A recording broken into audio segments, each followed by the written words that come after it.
Hello and a very warm welcome to Landmark Case Analysis that is presented to you by LawSeco. This is Ankita Parida here. Let's proceed with today's discussion on the landmark judgment on Radul Shah versus State of Bihar and another case.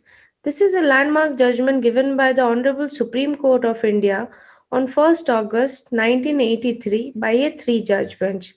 This is one of the most important cases in recent times as it is the first case in which the Supreme Court of India awarded monetary compensation to a person for its violation of fundamental rights. Also, this case led to the emergence of compensatory jurisprudence for violation of fundamental rights which are in the Constitution of India. Now let's have a look at the brief background of this case. Radul Shah was arrested in 1953 and he was acquitted by the Additional Session Judge in 1968. However, he was still detained in the same jail for another 14 years until the media highlighted his case in 1982 and he was then released from the jail in 1982. And by this time, the PIL he filed came up for hearing in the court. In the PIL, the petitioner sought for ancillary relief for the loss that has been caused to him because of the detention for a long 14 years period. And in the ancillary reliefs, he asked for things like medical expenses, rehabilitation costs, and also compensation for illegal detention. Based on this PIL, the court directed the state to show cause for the petitioner detention. However, the state could not show any concrete justification for his detention, and because grave injustice was caused to the petitioner and he was detained for another 14 years, which was completely unjustified and illegal, therefore, the court, based on this PIL, started examining whether its remedial powers could adjudicate petitioner claim for ancillary reliefs.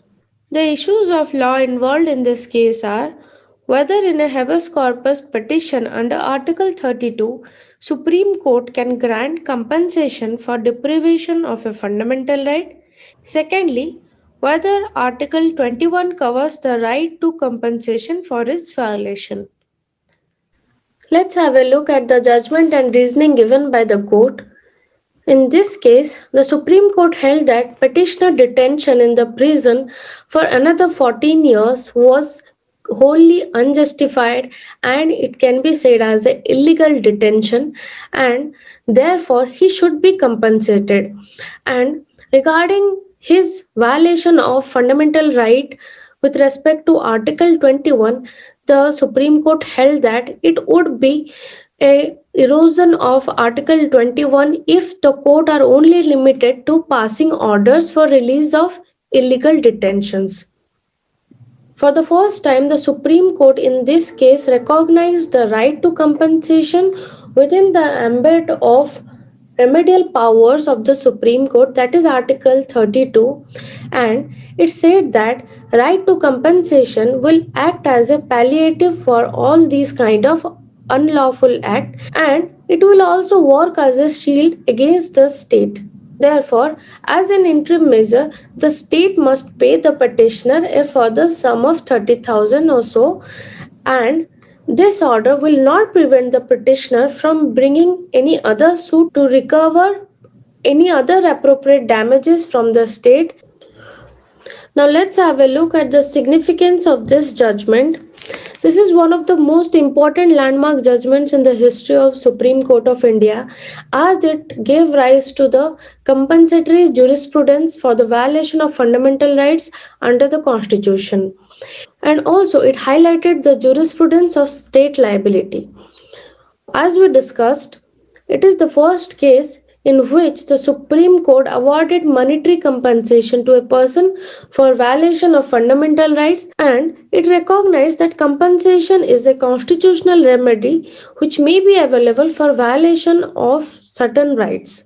And following this case, the Supreme Court awarded compensation in several cases. And lastly, in this case, the court interpreted the extension of its remedial powers under Article 32. So, this was all about this case. Thank you.